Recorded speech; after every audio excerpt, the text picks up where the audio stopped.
আসসালামু আলাইকুম ভাইয়া, আমার নাম হচ্ছে মোহাম্মদ আবির ইসলাম জয়। আবির ইসলাম জয়, বয়স কত আনুমানিক? আমার বয়স হচ্ছে 21 বছর বয়স। জি। আচ্ছা, থাকেন কোথায়? আমি থাকি হচ্ছে আপনার মহাখালীতে। ঢাকা মহাখালীতে? ঢাকা মহাখালী। ঠিক আছে, শুরু করেন একেবারে যেখান থেকে বলার আছে, একেবারে ছোটবেলা থেকে শুনি। হ্যাঁ, ভাই বড় হয়েছি আপনার ঢাকাতেই। বাবা মা আপনার সবাই এখানেই আছে, তো এখানে বড় হয়েছি। তো বাবা মার ভিতরে আপনার ছিল, মানে বাবা কি করতো আপনার? আমার বাবা হচ্ছে কিছু করতো না, মানে আগেই করতো, এখন অসুস্থ। কনস্ট্রাকশনের যে কাজগুলো করে, মানে কন্ট্রাক্টর বলতে গেলে, তো এই কাজ করতো। কিন্তু মাঝখান দিয়ে উনি আর কি করে না, মানে কাজগুলো করে না, চুরির দায়ে আর কি ওনার চাকরিটা চলে যায়। চুরির দায়ে? জি। তখন আপনার বয়স কত? আমার বয়স তখন 10। কয় ভাই বোন আপনারা? আমরা চার ভাই, আমি সবার বড়। আপনি সবার বড়। আপনি বিষয়গুলো বুঝতেন যে বাবার চুরির দায়ে চাকরি চলে গেছে? বুঝতাম, কারণ তখন থেকে আমি সংসারের হাল ধরি। ঘটনাটা কি ঘটেছে একটু বলেন তো আমাকে। এসে হঠাৎ করে কিভাবে জানলেন, কি হলো, স্টোরিটা কি? মানে সব কিছু ভালো চলতেছিল, হঠাৎ করে বাবা বলতেছিল যে আমার আর চাকরি নেই।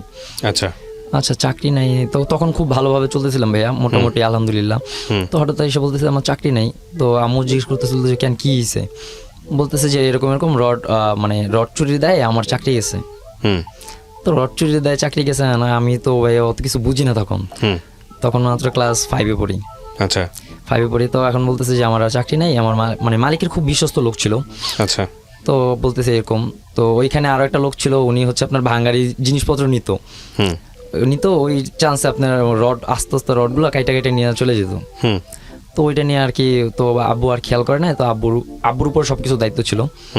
তো রড নিয়ে গেছে, তো ওইটা নিয়ে আর কি আব্বুর সাথে লাগছে। তো ওই জিনিসটা উনি ভাসায় দিছে। দেখো এটা এখন কি হয়েছে ভাই, ওইটা তো আর আমি পুরোপুরি জানি না, যতটুকু আব্বু বলছে। আব্বু বলতেছে চাকরি নাই। আচ্ছা ঠিক আছে। আম্মু বলতেছে চাকরি নাই, এখন কি করা যায়? হঠাৎ করে মানে আব্বুর ছোটবেলা থেকে নাকে পলিপাসের সমস্যা ছিল, যে নাকে মাংস বাড়ে। তো আমার দাদি আর কি ওটা খেয়াল করে না, মানে অবহেলা করছে।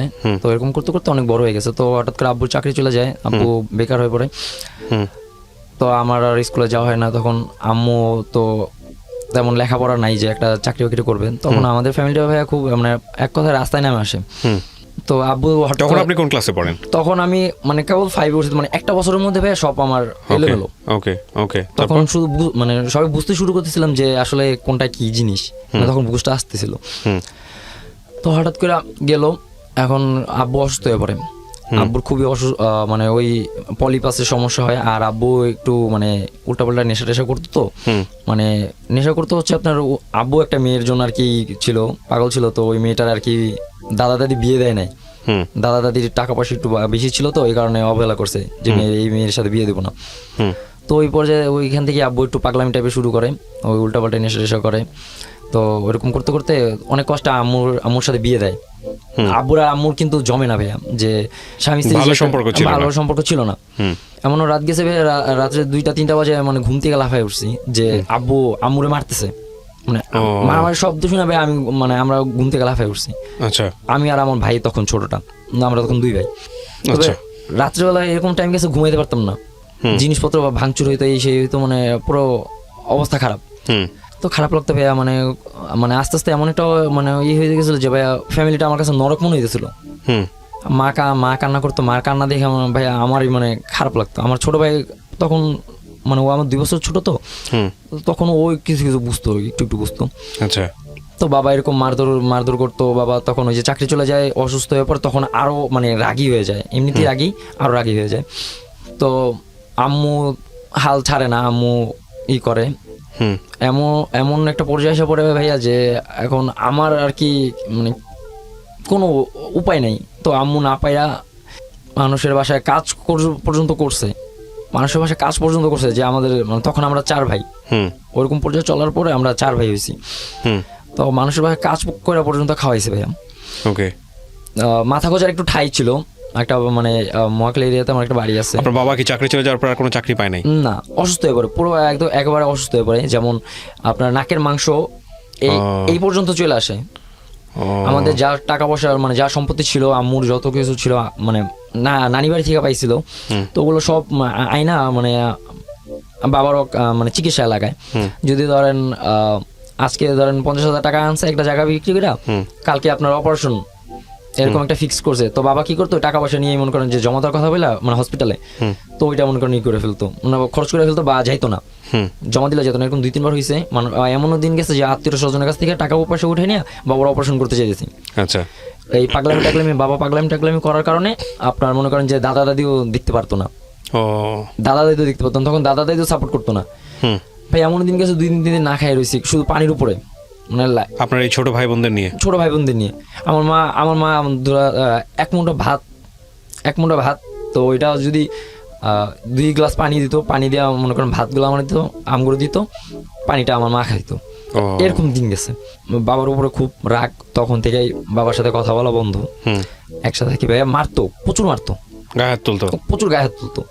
তারপর মা হাল ছাড়ে নাই, কারণ মা হচ্ছে যে আমাদের মুখের দিকে তাকায় অনেক কষ্ট সহ্য করছে। দাদা দাদি পর্যন্ত অত্যাচার করতো।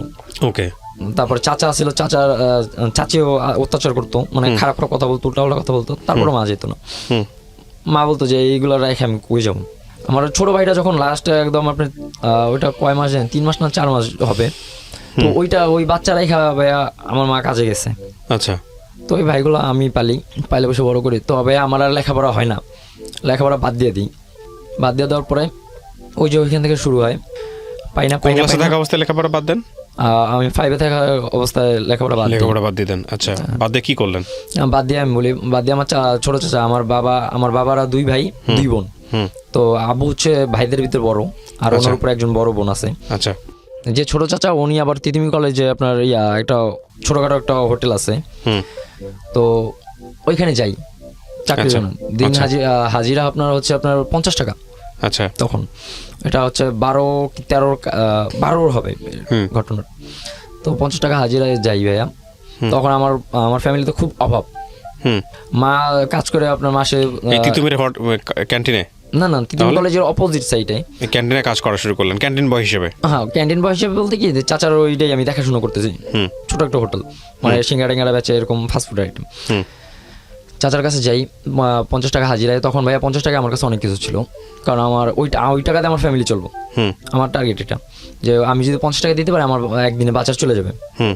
মা সারাদিন কাজ করে মনে করেন যে সারা মাস কাজ করে 1000 টাকা বা 1500 টাকা পেতাম। তো ওইটা দেওয়া ভাইয়া বাবার ওষুধ চালাবে না, আমাদের খরচ, আমার লেখাপড়ার খরচ চালাবে না, আমার খাবার দাবার একটা হিমশিম খাওয়া যায়। তখন আমি না পারতাম, আমি আম্মুর বলে যাবো আমি চাচার কাছে যাই, চাচা যায় দেখ 3 বেলা খাওয়ার পছন্দ সব চাচার কাছে। ঠিক আছে করলাম, ওইখানে 2 বছর 3 বছর মতন করলাম।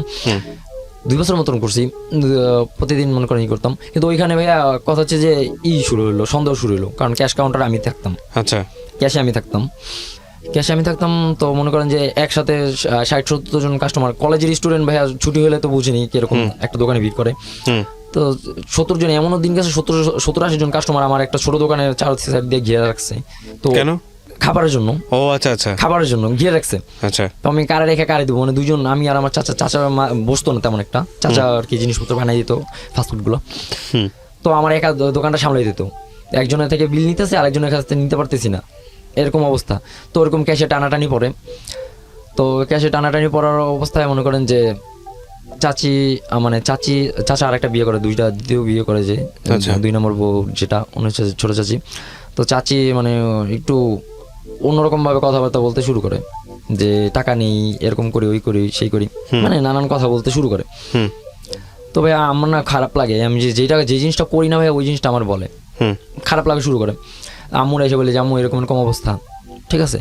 তা আম্মু বলে আচ্ছা থাক বাবা, এখন কি করবি, এখন তো নেই, তোর করার মতো কিছু নাই, আপাতত এখানে থাক। ঠিক আছে, থাকলাম, অনেক কথা শুনলাম। চাচা তো বোন আছে 2টা, ওরা অনেক কথা বলতো যে আমি টাকা চুরি করে, এটা করি, ওইটা করি। ঠিক আছে ভাই, হারাম ভাই, আমি ওই 50 টাকা পাইতাম, 50 টাকা নিয়ে আমি আমার কাছে দিতাম। তখন টাকা কি জিনিস ভাই আমি চিনি না। আচ্ছা। যে টাকা দাদু কি করে জানতাম, যে টাকা, ওই টাকাটা পাই আমি দিতাম।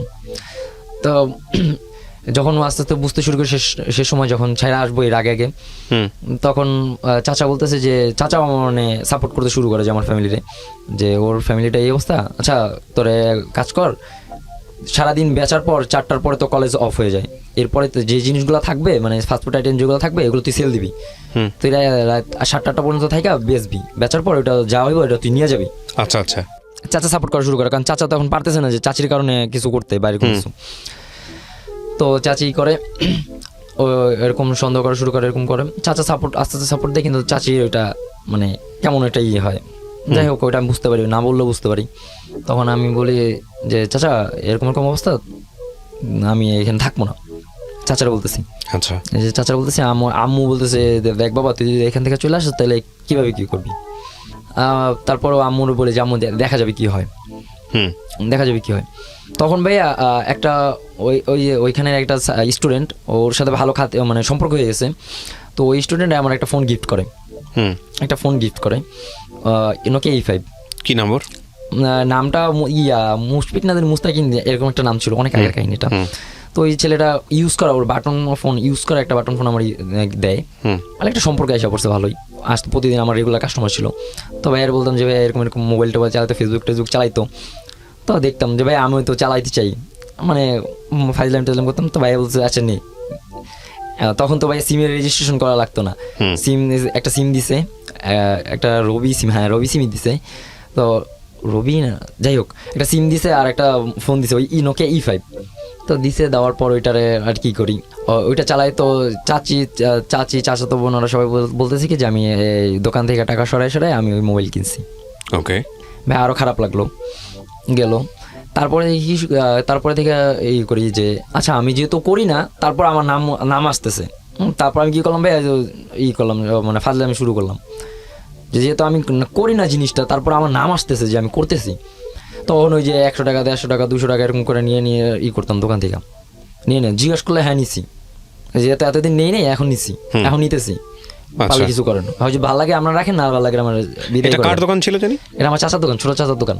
আপন চাচিরা এরকম বলতাম, চাচার এরকম বলতাম যে আমি নেই, আপনি এখন যদি আমার মন চায় আপনারা রাখেন, না মন চাইলে নাই করেন। এরকম করার পর যায়, তারপরে চাচার এখান থেকে চলে আসার পর চাচা ভর্তি করে দিয়েছিল নাইট স্কুলে। চাচা 6-এ ভর্তি করে দিয়েছিল নাইট স্কুলে।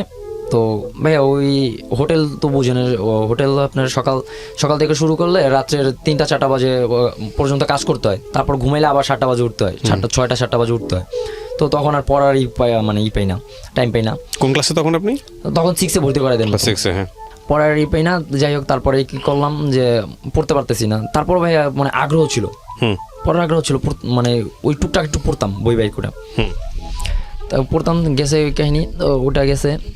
তো ওনাদের কাজ সব আস্তে আস্তে সব কাজ, দোকানের সব দায়িত্ব আমার উপরে আসতে থাকে। তখন আমার আর প্রেশার বাড়ে।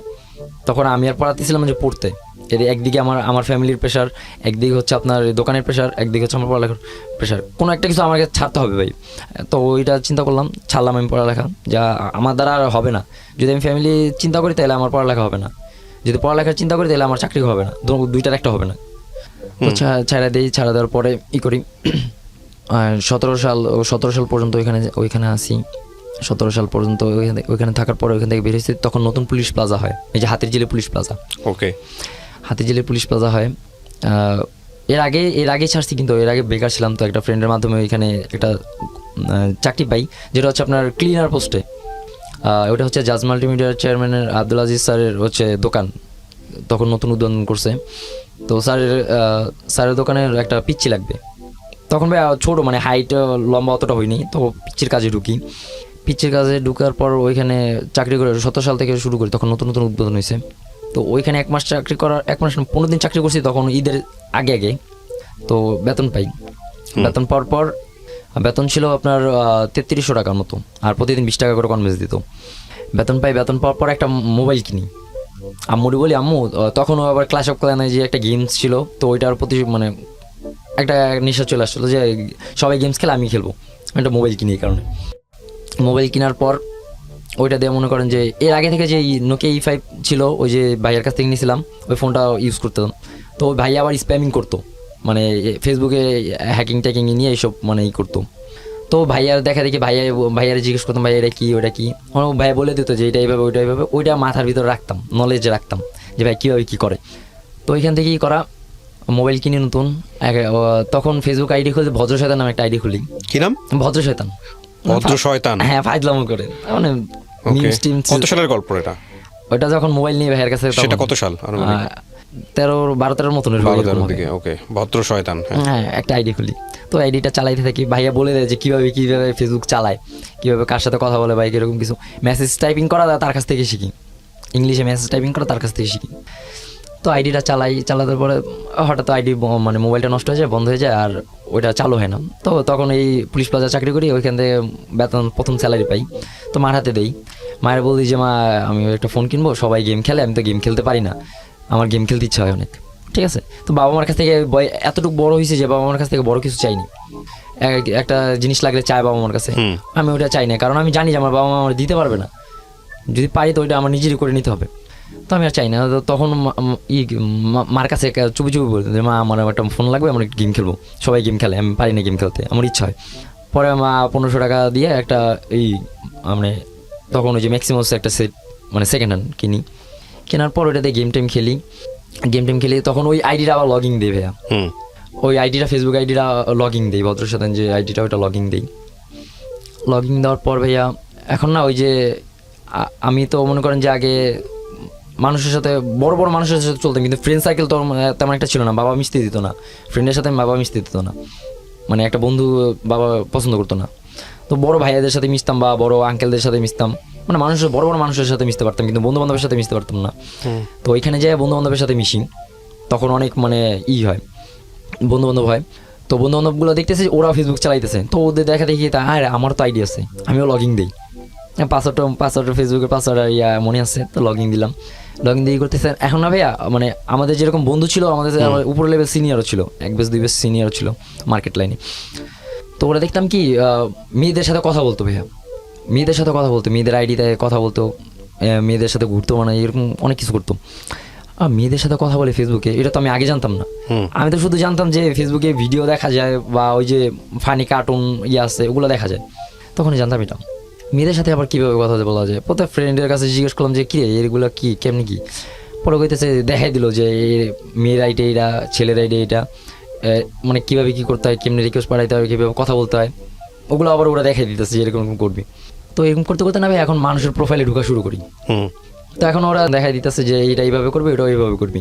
তো ওদের মতন দেখতাম যে ওরা 7-8টা মেয়ের সাথে কথা বলতো একটা আইডি দিয়ে, মানে আমারও একটু ইচ্ছা জাগে যে আমি তো কখনো বলি নাই এটা কী জিনিস আসলে, বলি একটু। আমিও না মানুষের প্রোফাইলে ঢুকা শুরু করি, প্রোফাইলে ঢুকে না মেয়েদেরকে রিকোয়েস্ট করি, কারণ মেয়েদের আইডি তো চিনে দিয়েছে যে মেয়েদের আইডি কীরকম হয় বা কীরকম। তো মেয়েদের আইডিতে ঢুকা শুরু করি, মেয়েদের আইডিতে ঢুকতে মনে করেন যে রিকোয়েস্ট পাঠাই, যার সামনে পাই তারই রিকোয়েস্ট পাঠাইতেছি। এরকম করে একটা ছেলের আইডিতে ঢুকি, নাম হচ্ছে এমডি সাগর চৌধুরী, মানে আমার নাম দিয়ে আমি সার্চ করছি, মানে দেখি সাগর নামে কেউ আছে কিনা। দেখতে গেছি যে সাগর চৌধুরী নামে একটা আইডি আছে, সাগর চৌধুরী নামে একটা আইডি, ওর প্রোফাইলে ঢুকলাম, দেখলাম ওর মানে কভার পিকে আর আছে আপনার প্রোফাইল পিকে একটা মেয়ে কমেন্ট করছে, ওই মেয়েটাকে রিকোয়েস্ট পাঠাই। নাম কি ছিল মেয়েটার নাম ছিল না তখন, আইডিটার নাম ছিল নুসরাত হোসেন। জি, রিকোয়েস্ট পাঠান? হ্যাঁ রিকোয়েস্ট পাঠাই। তো রিকোয়েস্ট পাঠানোর পর মেসেজ দেই, হাই হ্যালো পাঠাই, কোনো রিপ্লাই নেই। তারপরে অনেক দিন পর তখন কুরবানি চলে আসে সামনে, কুরবানি চলে আসে, তো এর আগে তখন আমি ওই একই দোকানে আছি, স্টিল কাজ করতেছি। তো ওই মেয়েটা 10-15 দিন পরেই মনে করেন যে আপনি আপনার আমার মেসেজে রিপ্লাই দেয়, হাই হ্যালো দিছি, ও এখন আমার রিপ্লাই দিতেছে। তখন ও ক্লাস 6-এ পড়ে, তখন ওরে নতুন ফোন দেয়, তো ফোন পায় ও নতুন আইডি খুলে, ক্লাস 6-এর মাঝামাঝি অবস্থায় পিসি প্লাস আপনার ফোন কিনে দেয়, 5-এ ভালো রেজাল্ট করে। তার মানে ও তখন ক্লাস 6-এ আর আপনি তখন? আমি পড়ি না, আমি জব করি। বয়স কত তখন আপনার? আমার বয়স তখন সালে যখন না 11 সালে তো এখানে ঢুকছি, 12, 13, 14, 15, 16, 17 চলে আর কি। জুলাই 5 তারিখে হলে আপনার তখন হইতো, তখন 17 চলে। আচ্ছা, ওকে। তারপর 2000 সালে জন্ম, তো 2000 সালে জুলাই মাসে 5 তারিখে, তো তখন 17 চলে, ওর 12 বা 13 চলে এরকম। তো ও নতুন 6 উঠেছে, তো তখন ও ফোন দেয়, ওর ফ্যামিলি থেকে করে। তো ভাইয়া হ্যালো হাই বা এরকম করতে করতে ভালো একটা কথা, মানে কথার মধ্যে আইসা পড়ছি, যে কথা বলতেছি।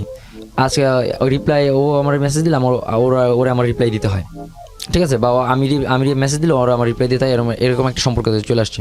তো এরকম করতেছি, ভালোই চলতেছে, প্রায় 1.5 মাসের মতন, মানে কন্টিনিউ কথা চলে।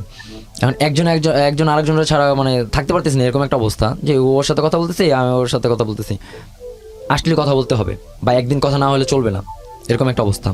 আয়শা বলতো যে হ্যাঁ অনলাইনে আসছি তোমার জন্য, তোমার সাথে কথা বলতে ভালো লাগে, তোমার সাথে কথা বলতে আসছি। আয়শা এরকম কথা বলতো মেসেজে। তো এরকম যায় আমার ফ্রেন্ড সার্কেলগুলো যারা আছে, ফ্রেন্ড সার্কেলগুলো এই করতেছে, মানে এই দিকগুলো নোট করতেছে। তখন তো আমি এইসবের ভিতরে নতুন, ওরা তো এগুলোর দিকে পুরানো, যে মেয়েদের সাথে কথা বলা বা কীভাবে কি মেয়েদের ধরন আচরণ ওরা তো ভালোভাবে বুঝে।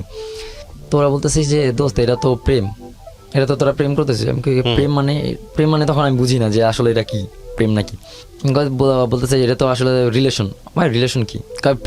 প্রেম চলতেছে তোদের মধ্যে। আমি না তোর আর তো একটা মেয়ে, যে তোরা যেরকম কথা বলিস আমিও তো এরকম কথা বলি, আমরা তো প্রেম করি, আমরা তো রিলেশন করি। আমরা বলতেছি এরকম রিলেশন, একটা ছেলে একটা মেয়ের সাথে কথা বলে মানে রিলেশন হয়ে যায় বা এরকম কিছু। তখন আমরা বলতাম আমি তো নর্মালি কথা বলতেছি ফ্রেন্ড হিসাবে, সবাই মেয়ের সাথে কথা বলে।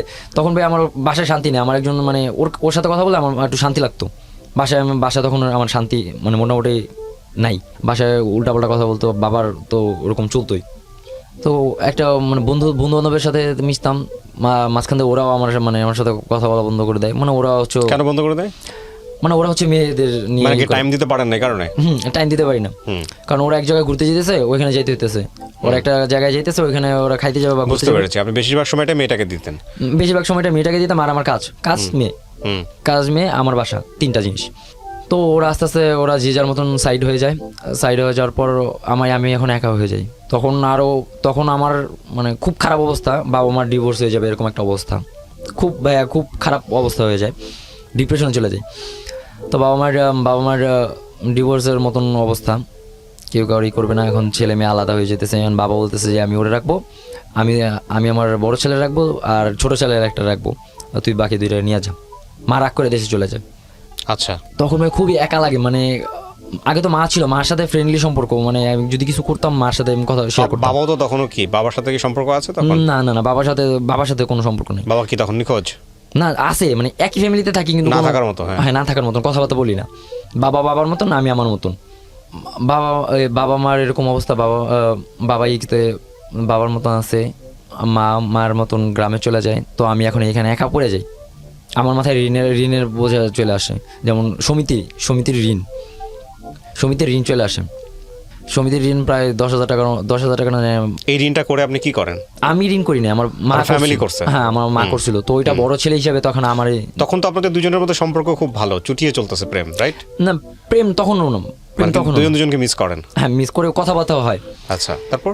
তো আমি এখন চিন্তা করলাম যে আমার এক বড় ভাই ছিল, নাম হচ্ছে আপনার রাজু। তো ওর শেয়ার করলাম যে ভাইয়া দেখো আমার ফ্যামিলিতে এরকম চলতেছে না, আমার না ভাইয়া কিছু ভালো লাগে না, আমি কি করবো ভাই বলো, আমার একটা উপায় দাও। বা আমার মানে সবকিছু মানে এলোমেলো লাগতেছে, পাগল টাইপের মানে হয়ে গেছে আমি। পরে বলতেছে এক কাজ কর। ভাইয়া জানতো যে ওই মেয়েটার সাথে আমি কথা বলি, রাজু ভাই জানতো। তো মেয়েটার সাথে কথা বলি, তো বলতেছে যে আচ্ছা তুই এক কাজ কর, ওই মেয়েটার সাথে কথা বলে ওর কাছে সব শেয়ার কর। তখন আস্তে আস্তে বুঝলাম যে মানে কষ্টের কথা শেয়ার করলে যে একটু কমে, তখন ওর কাছে কথা শেয়ার করে বুঝতেছি, মানে করতেছি। তো ভাইয়ার কথা মতো করতেছিলাম। ওর সাথে কথা বলার আগে ভাই আরো অনেকগুলো মেয়ের সাথে কথা বলতাম, ওই যে ওদের দেখা দেখি। কিন্তু সবার সাথে কথা বলি আর নাই বলি ভাই, ওর সাথে আমার কথা বলতেই হইতো, না বলে আমার দিন চলতো না, আমার ভালো লাগতো না, ওর সাথে আমার কথা বলতে দিত। তো ইভান আমি একটা মেয়ে ছিল, হচ্ছে ওর অ্যাড্রেসটা আমি হাইড করলাম, কারণ ওর অ্যাড্রেসটা বলতে চাইলাম। তো ওর বাবার একমাত্র মেয়ে, ওর বাবার বাসের বডি পার্টস আছে বিজনেস, ওটার বডি পার্টসে বিজনেস করে, মোটরস বলে আর কি, ওটার বিজনেস আছে। তো ওই মেয়েটার সাথে আমার আপনার মার্কেটে থেকে পরিচয়। ওই মেয়েটার সাথে এক পর্যায়ে ভালো রিলেশনে যায়, প্রেম না এমনিতে আর কি, রিলেশনে যায় ফ্রেন্ডলি। তো ওই মেয়েটা আমার প্রপোজ করে, আমি রিজেক্ট করে দিই, কারণ ভাই আমরা হচ্ছে গরিব আর ওরা হচ্ছে ভাই কত উপরের। তো ওইটা নিয়ে আমি চিন্তা করি যে না, এইগুলোর প্রেম প্রীতি করা ভালো না। আম্মু বলে দিছে যে এইসব ভিতরে ঢুকবি না, এসব খুব খারাপ জিনিস, ঢুকবি না। তো আম্মু যেহেতু খারাপ বলছে, ওইটা খারাপ, ওইটার ভিতরে ঢুকা যাবে না। তো আমি সুন্দর মতন বলে দিই যে আমি এসব ভিতরে যাবো না, আমার আম্মু না করছে, আমি আমার মতন কাজ করি। আমার আম্মু বলছে কাজ করবি, কাজ ফ্যামিলি এই 2টা, ওকে, আর কিছু না। মেয়েটার সাথে কি অবস্থা তখনও মেয়েটার সাথে ভালোই, সবার সাথেই ভালো খাতির। আমার মনে করেন যে আমার রিয়েল লাইফে যদি একটা বন্ধু থাকে, আমার অনলাইনে আমার 15-20টা বন্ধু আছে, ছেলে মেয়ে মিলে এরকম। তো নুসরাতের সাথে ভালোই আপনার চলতেছে, কথাবার্তা চলতেছে। এদিকে ইভার সাথে কথাবার্তা চলে। এখন ওই রাজু ভাইয়া বললো কি যে তোর যে এই সমস্যাগুলা এগুলো তুই তো আমার কাছে শেয়ার করতেছ, আমি কই যে ভাই তোমার কাছে শেয়ার করতেছি একটু ভালো লাগতেছে আমার। তুই এক কাজ কর, তুই সবচেয়ে যার সাথে বেশি ক্লোজ, যার সাথে বেশি ক্লোজ বলতে তোর যার সাথে সবসময় কথা বলিস তুই তার সাথেই কর, কথাগুলো শেয়ার কর। তো আমার তখন ওই 2টা মেয়ে ছিল, ও আর ইভা, নুসরাত আর ইভা ছিল। তো ওই ইভার সাথে তেমন একটা পাত্তা মানে মানে কথাবার্তা হইতো না, কিন্তু ওর সাথে বেশি হইতো। ইভা যদি একদিন লাইন আসতো 7 দিন লাইন আসতো না, ফোনে খুব কমই কথা হইতো। তখনও ভাইয়া ওই যে নুসরাতের আমি কিন্তু চেহারা বা মানে ছবি যেটাকে বলে ছবি দেখি নাই, ফেক আইডি আদৌ এটা ফেক আইডি না কি ওটা আমি জানি না, তখন আমি শিওর না যে এটা একটা মেয়ে ফেক আইডি। ওকে, ওর সাথে আমি কথা বলা শুরু করে শেয়ার করি আস্তে আস্তে। না দেখতেছি যে না ভাইয়া মানে সারাদিন যত ঝামেলার ভিতর থাকি ওর সাথে শেয়ার করলে না ভাই আমার মানে ক্লান্তিটা থাকে না, মানে আমার ওই খারাপ লাগাটা থাকে না। ওর সাথে আস্তে আস্তে শেয়ার করতে করতে না ভাইয়া কেমন জানি ওর উপরে মানে পুরা মানে অ্যাডিক্টেড হয়ে যায়, ওর উপরে পুরো অ্যাডিক্টেড হয়ে যায়। তো 1.5 মাসের তখন এটা 1.5 মাসের মধ্যে এইসব কাহিনী চলে। ঈদের 1.5 মাস আগে, কোরবানি ঈদের 1.5 মাস আগে তখন ওই আমার ফ্রেন্ড সার্কেলে বলতেছে যে প্রপোজ করে দে, প্রেম করে এটার লাগে, কারণ ও তোর সারা কিছু বুঝে না, তুই ওর সারা কিছু বুঝোস না। তো আমার ফ্রেন্ড রাবি বলতেছে যে প্রপোজ কর। আমি কই না দেখ এরা ফ্রেন্ড আছে যেমন আছে এমনি ভালো আছে, এগুলোর ভিতরে জড়াতে মানা করছে আম্মু, এগুলোতে জড়ানো ঠিক না। পরে কইতেছে কয় আচ্ছা ঠিক আছে, ওই কিছু বলে না। ওই যে ক্ল্যাশ অফ ক্ল্যান গেম খেলে, তো রাব্বির তখন মোবাইল নেই, তো আমার মোবাইলে নিছে, কয় বন্ধু দে একটু গেম খেলি। ও ঢুইকে আবার কি করছে, ওই মেয়ের নুসরাতের প্রপোজ করছে, মানে আমার আইডি থেকে ঢুকে ও নুসরাতের প্রপোজ করছে। নুসরাত সরাসরি মানা করে দেয়, বলে কি যে আমি রিলেশন করবো না আর এইসব ব্যাপারে আমি জড়াইতেও চাই না, ফ্রেন্ড আছো ফ্রেন্ডের মতন থাকো, ঠিক আছে। পরে না মানা করে দেয়, পরে আর কিছু বলি না। আমি তো এখন ভাইয়া আমার কান্না অবস্থা, আমি পুরো কান্না করে দিয়েছি যে রাব্বিটা তুই কী করলি। কারণ আমার ভাইয়া মানে মানুষ একটু শেয়ার করার মতো মানুষ বা কাছের মানুষ বলতে ওই মেয়ে ওই আইডিটাই ছিল। তখন জানতাম না এটা মেয়ে না ছেলে। ঘরের মধ্যে এত মানুষ, তারপর শেয়ার করার মানুষ নাই না, এটাই হয় আমাদের লাইফ আসলে। হ্যাঁ, যে মনের কথা বলার মতন একটা মানুষ নেই ছিল। মা দেশে, মা বাবার ঝগড়া চলে, পারতেছি না কিছু করতে। তো ওই মেয়েটার সাথে আমি এখন ভাইয়া ভয়ে আর মেসেজ দিই না। ও যে মেসেজ দিয়েছে মেসেজটা সিন করে রেখে দিয়েছে, ভয়ে আর মেসেজে রিপ্লাই দিই না, কারণ যে ও হয়তো মানে আমি এখন কান্না করতেছি রাব্বি তুই কী করলি, এই আইডি তো এখন আমার সাথে আর কোনো কথা বলবো না। মানে খুব কান্না করতেছি, পুরো রাস্তার মধ্যে দাঁড়ায় কান্না করতেছি, কান্নাকাটি দেখলাম। পরে ও মানে অনেক সাহস নিয়ে ওরা বলছি যে দেখো এটা আমি করি নাই, আমার ফ্রেন্ড বলছে। এখন আমি এই কথা বলছি, পরে বলতেছে যে এটা তুমিই করছো, তোমার ফ্রেন্ড করে না তুমি করছো। আমি পরে এক পর্যায়ে ওর সাথে আর বেশি মার্কেটিং করি না, পরে বলছি যে আচ্ছা ঠিক আছে আমি করছি, আমার ভুল হয়েছে, আমার মাফ করে দাও। পরে আচ্ছা ব্যাপার না, ও বইলাই করে দিছে, মানে ও হচ্ছে আপনার সহজ সরল টাইপের ছিল, বলছে আচ্ছা ঠিক আছে ব্যাপার না, নর্মালি ভাবে নিছে। ও অনেক ভালো পরিবেশে বড় হয়েছে, কারণ ওরকম জ্ঞান আছে ওর। নুসরাত, হ্যাঁ নুসরাত। তারপর ও আমার বলতেছে যে তুমি করো না, মানে তুমি কখনো আমার ছেড়ে যাও না, যেমনি আছে এমনিতে থাকো, রিলেশনে যেতে পারবো না। ঠিক আছে বেশ ভালো কথা। পরে না ভাই আস্তে আস্তে আরও হয়ে গেছি, মানে ওর উপরে আরও মানে অ্যাডিক্টেড হয়ে যেতে, যতদিন যেতেছে ওর উপরে আমি হয়ে যেতেছি। হঠাৎ করে ওর ছবি পাওয়ার পরে ভাই আমি আরও মানে ওর প্রতি আরও দুর্বল হয়ে যাই। আপনি ততদিনে জানতে পারছেন যে ও মেয়ে? হ্যাঁ ও মেয়ে। তারপর না ওর এবার আমি নিজেই সাহস করলাম, দেখতেছি যে না মানে এবার আমার মনে বলতেছে যে এটা আর কি হবে, রিলেশনের পর্যায়ে যাবে। তো আমি বলছি যে সাহস করে বলতেছি যে আমি তোমার ভালোবাসি, তোমার সাথে করতে চাই, রিলেশন করতে চাই, মানে সোজা বাংলা কথা। তখন বলছি যে আমি বিয়ে করতে চাই, তোমার বয়স হলে আমি তোমার বিয়ে করবো। ও বলতেছে যে দেখো এই রিলেশনের কথা যদি তুমি আমার 2-3 দিন আগে বলতা তাহলে আমি মানে ভাইবা দেখতে পারতাম। আমি বলি কেন কি হয়েছে?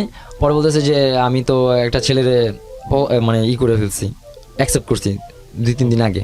ওই যে সাগর চৌধুরী যার আইডি থেকে আমি করছিলাম, ওরে খুঁজে বের করছিলাম, পাইছিলাম আর কি।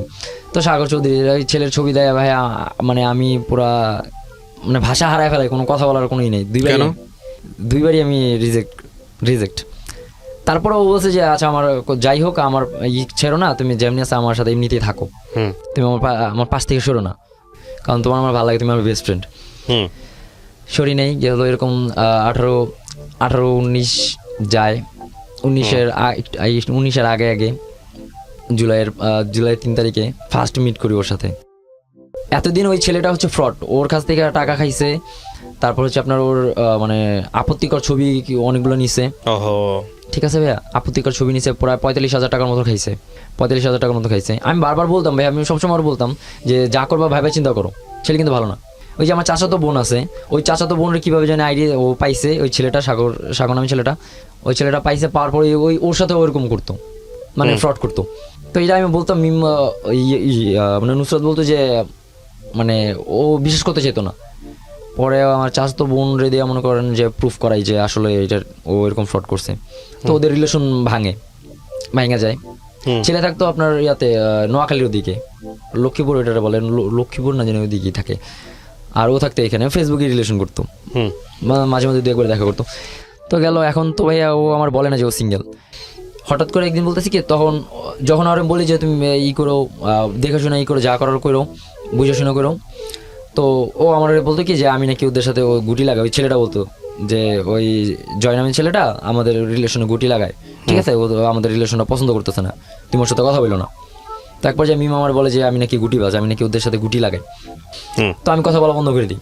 খুব খারাপ লাগে ভাই, একটা সেকেন্ড মনে হয় আমার কাছে 1-1.5 ঘন্টার মতো লাগতো, মানে ওর সাথে কথা হয় না, খুব খারাপ লাগতো। ও প্রায় 7-8 দিন যায়, যাওয়ার পর হঠাৎ করে আমার ওর আব্বুর আইডি থেকে আমার নক দেয়। ওর আব্বুর আইডি থেকে নক দেয়, আমি নুসরাত, আমি চিনছো? আমি তো মানে হঠাৎ চমকে উঠে যে আরে কি, ও আমার নক দিয়েছে, আচ্ছা কথা বলি। পরে করতেছে ওই ছেলেটা আমার আপত্তিকর ছবি নিয়ে আমার করতেছে, ব্ল্যাকমেল করতেছে। এখন তো ভাই আমার মাথায় আকাশ ভেঙে পড়ছে, আমি কি করবো ভাই, আমি নিজেও বুঝতেছি না। অনেক মানে কান্নাকাটি করছি, ছেলের নাম্বার জোগাড় করে ছেলেরা হাতে পায়ে ধরছি, কান্নাকাটিও করছি, তারপরই করে নেই। তারপর ওর এক বেস্ট ফ্রেন্ডে দিয়ে ও কোনো একভাবে ওর আর কি মেমোরি কার্ডটা যে ফোনে ছিল ওই ফোনটাই করাই, মানে মেমোরি কার্ড থেকে ওটা ডিলিট করাই ওর ফ্রেন্ড থেকে। ওর ফ্রেন্ড এখন সৌদি, মারুফ এখন সৌদি থাকে। তো ওর ওই দেশ গ্রামের মানে প্রভাবশালী আর কি। ওর পাশের বাড়িতেই ছেলেটা থাকতো। তো ওই ইয়াতে ভাইয়ের সাথে আমার ভালো খাতির ছিল, ভাইয়ের আমি সব কিছু খুলে বলছি, ভাই এই করতেন। তো গেছে, তো তখন আমি ওরা এটা হেল্প করি, এখন আমি ওর কাছে আরও ভালো হয়ে যাই, মানে ওর মনের ভিতরে আরও জায়গা করে নিই। তখন না এখন সবাই মিলে আড্ডা দিতেছি ফেসবুকে, এখন কন্টিনিউ কথা চলে। এর মাঝখান দিয়ে ওর বেস্ট ফ্রেন্ডের বাসায় যায় ও, মানে তোহানাম। তো বেস্ট ফ্রেন্ডের বাসায় যাওয়ার পর ও হঠাৎ করে কল দেয়। ভাই 2-3 বছরে ভাই এখন কল নেই, মানে 1-1.5 বছর যে গেছে, যে যখন থেকে পরিচয় 1-1.5 বছরের মধ্যে মনে করেন যে ওর ভয়েসটা আমি শুনি, ছবি দেখছি কিন্তু ভয়েস শুনিনি। হঠাৎ করে আমার কল দিয়ে বলতেছে যে আমি নুসরাত, তুমি আমার চিনো, আমি তোমার কল দিছি, এটা তোমার নাম্বার কিনা চেক করার জন্য। ও আমার নাম্বার আগেই নিয়ে রাখছিল। তো তখন ভাই ভয়েস শুনে ভাই আমার আরও দুর্বল হয়ে পড়ি ওর উপরে গেছে। তো কোনো রকমভাবে ওর ওইখান থেকে সেভ করার পর ভাই ও এরকম ছিল, ওর প্রতি দুর্বল হওয়ার অনেকগুলো কারণ ছিল, যে ও সহজে কারোর সাথে, কোনো ছেলের সাথে কথা বলতো না। আর রাত দিন 24 ঘন্টা এই যে এখনও গার্ডে থাকে ও, মানে ফ্যামিলি প্রচুর গার্ড দেয় ওরে।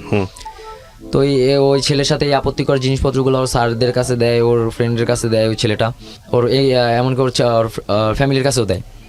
তো ফ্যামিলির কাছে দেওয়ার পর ওর ফোন ভাঙা ফেলায়, পিসি মানে চালাইতে দেয় না। তখন অনেক দিন কথা হয় না, প্রায় 1-1.5 মাসের মতন কথা হয় না। তারপর আবার ওর সাথে কথা বলা শুরু হয়, আড্ডা দেওয়া শুরু হয়, মানে ও এখন নর্মাল লাইফে ফিরে আসছে। তখন ওই ছেলের ব্ল্যাকমেলের কারণেই পুরো ডিপ্রেশন হচ্ছিল। তো ওইখান থেকে বের করার পর এখন এক পর্যায়ে ও সিঙ্গেল, আমিও সিঙ্গেল, মানে ও চাইতেছে ও বলতে পারতেছে না যে আমার সাথে রিলেশন করবে, কারণ এর আগে 2বার আমার রিজেক্ট করছে। তো আমার কয়েকটা ফ্রেন্ড ছিল অনলাইনে, তো গ্রুপিং করতাম, মেসেঞ্জার গ্রুপে আড্ডা দিতাম। তো ওরা এখানে অ্যাড করার পর কয়েকটা ছেলে আমার ফ্রেন্ডগুলো সবাই জানতো যে মেয়েরা আমি পছন্দ করতাম। তো ছেলেগুলো বলতেছে যে দেখ, ও যেহেতু সিঙ্গেল, ও এখন কারোর সাথে রিলেশন করে না, তুই ওরে প্রপোজ কর আবার। এইবার ভাই আমি মানে সত্যি এবার আর মানে আমার সাহস কুলায় নাই যে না, আমি আর করবো না। এমনিতে আমি অনেক প্যারা থাকি, আমি ফ্যামিলির প্যারা, এই প্যারা সেই প্যারা, অনেক প্যারা থাকি, এগুলোর ভিতরে জড়াইতে চাই না। কী করলো ও ওইগুলো দেখতেছে, মানে মেসেঞ্জার গ্রুপে ও আছে।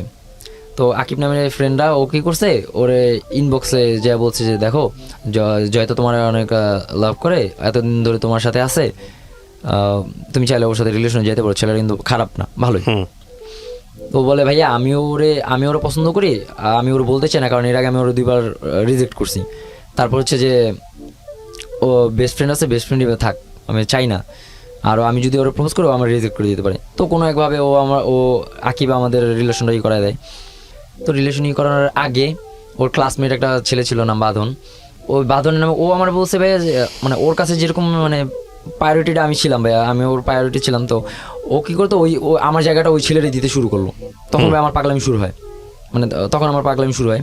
তো তখন সিগারেট খাওয়া শুরু করি, পাগলামি শুরু হয় আমার ওইখান থেকে, যে আমার জায়গাটা ওরে দিতেছে। ভাই আমার আত্মীয় স্বজনের অভাব নাই, আমার এত মানুষ থাকতাম ভাই, আমারও মানে কাছের কেউ নাই, কাছের বলতে একটা মেয়ে কাছের, যার কাছে গেলে আমার পেইন আমি রিলিভ করতে পারি, যা ওর কাছে আমি সব কিছু শেয়ার করতে পারি। বাবা আমার বুঝার মতন একটা মানুষই।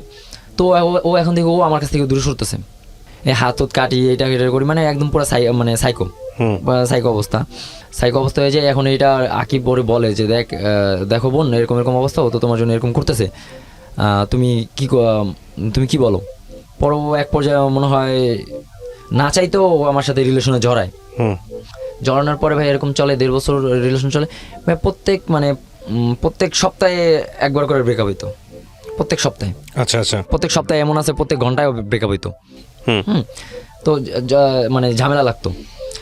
তো ও কি করতো, ওরে যদি বলতাম যে ওর ছেলে ফ্রেন্ডগুলো আমি আর কি সহ্য করতে পারতাম না, কারণ ওরা হচ্ছে একটু অ্যাডাল্ট টাইপের বেশি, অ্যাডাল্ট কথাবার্তা বলতো। তো আমার কথা হচ্ছে যে তো অন্য কেউ তোমার সাথে অ্যাডাল্ট কথাবার্তা বলবে কি কারণে, আমি যা বলার আমি বলবো। মানে তখন এরকম একটা অধিকার এসে পড়ছিল যে যা বলার আমি বলবো, তোমার যদি কিছু শেয়ার করতে হয় তুমি আমার কাছে শেয়ার করো, তোমার যদি কিছু লাগে তুমি আমার বলো, কিন্তু অন্য কেউ যেন তোমার সাথে খারাপ কোনো করতে না পারে। আমি অনেক ওর গালাগালি করছি ভাই, কিন্তু আমি করি, কিন্তু কারো ভাই আমি করতে দিই না, বা ওর দিকে ওরে করতে দিই না। কেউ যদি ওরা গালাগালি করতো আমার মেজাজ খারাপ হয়ে যেত। তো গেছে এরকম চলতেছে। ওরে যদি না করতাম যে দেখো এই ছেলেটার সাথে কথা হইলো না, আগে কিন্তু ভাই ভালো ছিল, আস্তে আস্তে ও চেঞ্জ হতে থাকে। যদি বলতাম যে দেখো এই ছেলেটার সাথে কথা হইলো না, আমি সবার সাথে কথা বলতে মানা করতাম না, কারণ জানতাম যে ফ্রেন্ড দরকার, আমার যেরকম ফ্রেন্ড দরকার ওরও ফ্রেন্ড দরকার। সবার সাথে কথা বলতে মানা করতাম না, ভালো যেগুলো আছে যেগুলো ভালোই করতো ওগুলোর সাথে কথা বলতে দিতাম। ও কী করতো, ওগুলোর সাথে বেশি কথা বলতো। যেমন এই বাঁধন ছেলেটার সাথে খুব ক্লোজ হয়ে গেছিলো, যেটা আমার জেলাস ফিল, মানে আমি সহ্য করতে পারতেছিলাম না যে ও আমার জায়গাটা নিতেছে। ওই মেয়েটা শুধু আমার, নুসরাত শুধু আমার, আর কারণ না। ফ্রেন্ড ঠিক আছে, ফ্রেন্ড হিসেবে তুমি হাজার জনের সাথে কথা বলো, কিন্তু ও আমার জায়গাটা নিচে ছিল। এরপরে গেছে আমি ওর সাথে ওই বাঁধন ছেলেটার সাথে কথা বলতে মানা করি। ও বলছে আচ্ছা ঠিক আছে, ও আমার মন রাখার জন্য বলছে আচ্ছা ঠিক আছে আমি কথা বলবো না। ও ফেসবুক থেকে কথা বলে না, ও ফেসবুক আইডির পাসওয়ার্ড আমার কাছে না, ঠিক আছে চলে, কথাবার্তা বলে না। হঠাৎ করে একদিন ওই যে ইভা নামের মেয়েটা ঘুরতে ঘুরতে ওই ইনস্টা আইডি ওর মানে নুসরাতের ইনস্টা আইডি পায়। পাওয়ার পর বলতেছে কি যে কিরে ও তো ইনস্টা চালায়, মানে আমরা আবার ইনস্টাতে গ্রুপিং করতাম। আমি বারবার নুসরাতকে জিজ্ঞেস করছি যে তোমার কি ইনস্টাগ্রাম আইডি আছে, ও বলছে না নাই, বারবারই মিথ্যা কথা বলছে যে নাই। আচ্ছা ঠিক আছে নাই, যে তো হঠাৎ করে ওর পিক দেওয়া ও আমার দিতেছে, দেওয়ার পরে ইভা আমার বলতেছে যে এটা তো মানে ওর আইডি। আমি ওরে জিজ্ঞেস করি যে আচ্ছা এটা কি তোমার হ্যাঁ এটা আমারই। ও স্বীকার করে, ও আবার কিছু লুকাইতো না, স্বীকার করতো, যদিও পিছনে বসে করতো, কিন্তু জিজ্ঞেস করলে সত্য কথা স্বীকার করতো, বলতে হ্যাঁ এটা আমার আইডি। আমি কই এতদিন তুমি মিথ্যা কথা বলছো কেন, কয় আমি আসলে ঢুকি না, আমি পিক এডিট করতে ঢুকি, এমনিতে চালাই না। পরে ওর কাছে ইনস্টা পাসওয়ার্ড চেয়েও দেয় না, ইনস্টার পাসওয়ার্ড চেয়ে দেয় না। ইনস্টা ছিল আপনার ফেসবুক দিয়ে লগ ইন করা ছিল, মানে অ্যাকাউন্টটা খোলা ছিল ফেসবুক দিয়ে। তো ভাই আমি তো ওই যে 11 সাল থেকে তো ভাই স্প্যামিং এ যে টুকিটাকি এগুলোর ভিতরে জড়িত, মানে এগুলো নিয়ে ঘাটাঘাটি করি। তো আমি ইনস্টাগ্রামে ফেসবুক দিয়ে লগ ইন দিলাম। লগ ইন দেওয়ার পর ভাই বিশ্বাস করেন না যে 7-8 মাস ধরে মনে করেন আমার সাথে কথা বলার মানে বলছে যে ওই ছেলের সাথে কথা বলবে না, তারপরে মনে করেন যে 7-8 মাস কন্টিনিউ ওর সাথে কথা হয়েছে ওই ছেলের সাথে। ইভেন যেদিন নেই আইডির পাসওয়ার্ড ওই দিনও ওর সাথে দেখে কথা বললাম। এই যে আস্তে আস্তে মানে ভাঙল শুরু হয়। এর আগে কিন্তু খুব ভালোই ছিল সম্পর্ক ওই মেয়েটার সাথে, মানে একজনের ছাড়া বাঁচতাম না। তো ওর জিজ্ঞেস করি এগুলো কেন করছো, সেই অনেক গালাগালি করি, যা মনে করেন যে মানে ভদ্র ফ্যামিলির যে মেয়ে তো মানে ওরা অনেক বাজে ভাষায় গালাগালি করি, গালাগালিটা যেটা ও নিতে পারে না। তো আমার এই করে বলে যে গালাগালি পছন্দ না, গালাগালি করো না গালাগালি। তারপর আমি বেশি করে গালাগালি করতাম, ওইটা পছন্দ না গালাগালিটা। ওই ছেলের বলি যে ভাই ওই ছেলে অনেক কষ্ট করে ওই ছেলের সরাই, যাই হোক ওইটা গেছে। তারপরে এখন থেকে শুরু হয় ভাই একটার পর একটা মিথ্যা লুকানো। যদি বলি যে বেশিরভাগ লাগতো এই ছেলে বিষয় নিয়ে। ওর কথা হচ্ছে ওর সাথে যদি কেউ এসে 18+ কথাবার্তা বলতো, ও বলতো যে ও আমার বলতো ওর ভালো লাগে না 18+ কথাবার্তা। আর ও বলতো কি ওই ছেলেদের বলতো না যে এইসব কথাবার্তা আমার বললো না, মানে ও প্রশ্রয় দিত, চুপচাপ থাকতো। এরকম করতে করতে গেছে, এগুলো নিয়ে প্রত্যেকদিন ঝগড়া হইতো, ঝগড়াই তো আবার মিলতো, ঝগড়াই তো মিলতাম। এরকম করতে করতে এখন ওর ওর মেয়ে বান্ধবীগুলো মানে ওরা পরামর্শ দিতে শুরু করে যে এই ছেলেটা তো তোর লাইফ কন্ট্রোল করতেছে, তুই এই ছেলেটার কাছ থেকে সরে যা। এক পর্যায়ে অনেকবার এই ফাইনাল ডিসিশন নেয় যে সরে যাবে। আমিও ডিসিশন নিয়ে থাক, ওর মতন ছেড়ে দিয়ে ওর লাইফটা শুধু নষ্ট করে লাভ কি। কারণ আমি জানি যে এই মেয়ের পাবো না কখনো, কারণ এই মেয়ের ফ্যামিলি অনেক ভালো। আর আম্মুর কথা ছাড়া তো আমি এক পাও নড়ি না, কারণ আম্মু যা বলবে তাই। আম্মু বলছে যে এই মেয়ে আমি ঘরে আনবো না বাবা, এই মেয়ে অনেক ফ্যামিলি লেভেল অনেক ভালো। তো এক পর্যায়ে ছেড়ে দিয়ে এখন ওই মেয়েটা আমার জন্য পাগলামি শুরু করে। মেয়েটা পাগলামি দেখে আমি আবার ওর কাছে ফেরত যাই। তারপরে ওর সাথে যায়, মানে কথাবার্তা শেষ, ওইখানে ওই পাগলামি করে ওর কাছে ফিরে আসি। এখন ও বলতেছে যে আমি আর কিছু করবো না, আমি সব ঠিক আছে। কিন্তু ভাই মানে প্রত্যেকটা পার্টে যাদের সাথে কথা বলতে না করে ওদের সাথে কথা বলে, যেটা করতে মানা করে ওইটা করে বেশি করে, মানে এক কথায় মানে ও এখন নিজেই অনেক বুঝদার হয়ে গেছে। তো ওইটা আমার সহ্য হয় না, ওর সহ্য হয় না। এক পর্যায়ে রিলেশনটা একদম টক্সিক হয়ে যায়, মানে বিষাক্ত হয়ে যায়, মানে কেউ কারোর ছায়াটা পর্যন্তই করতে পারে না। তো গ্রামে যাই ঈদের, ও তখন ঈদ চলে, ঈদের আগে না গ্রামে পরেই যাই। ওর বার্থডে হচ্ছে আপনার বার্থডে আসে, তখন আমার চাকরি নেই। তো চাকরি নেই এখন। ওর ফার্স্ট বার্থডে, ওর সাথে রিলেশন যাওয়ার সময় ফার্স্ট বার্থডে। তো ওরা অনেকদিন আগে থেকে বলে রাখছি যে দেখো বার্থডের দিন তুমি আমার পারলে আধা ঘন্টা সময় দেবো। ও অনেক গাড়ি থাকে, আমি জানি জানি। আচ্ছা ঠিক আছে। তো তখন আমার চাকরি নেবে, আমাদের পাশের বাসার কি করব, টাকা তো নাই, কিছু তো একটা কিনে দিতে হবে।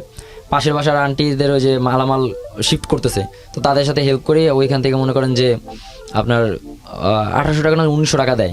আর খুশি হয়ে, মানে আন্টির বলছি যে আন্টি আমার কাজ তো নাই, আমার গার্লফ্রেন্ডের এরকম অবস্থায়, আন্টি খুশি হয়ে দেয়। তো বাসা শিফট করার পরে দেওয়ার পরে এটাতে গিফট কিনে। এর আগে আমি যে পুলিশ প্লাজা চাকরি করছি ওইখানে মানে ফ্রেন্ড সার্কেল চিনা পরিচিত আছে, তো ওদের কাছে বলছি যে ভাই আমার কিছু গিফট টিফট লাগবে, মানে ওদের কাছে বলে রাখছি রিং টিং নোস্পিন এগুলো কিনে রাখছি, বলে রাখছি দিবে। ওই দিন গেছে, ওই দিন যাওয়ার পর একটা ছেলের সাথে কথা বলতে না করি, শরীফুল, কারণ ওর চরিত্র খুবই খারাপ, ওর নামে অনেক রেকর্ড আছে। ওই ছেলের সাথে কথা বলতে না করি গেছে। ওই ছেলের সাথে ও বলে আমার টাইম দিতে পারবে না, ওর বাসায় অনেক প্রবলেম থাকে। তো এক পর্যায়ে ওই ছেলের ওর আইডির পাসওয়ার্ড দেয়, মানে আইডির পাসওয়ার্ড ও যারা তার আইডির পাসওয়ার্ড দিয়ে দিত। এই জিনিসটা খুব খারাপ লাগতো।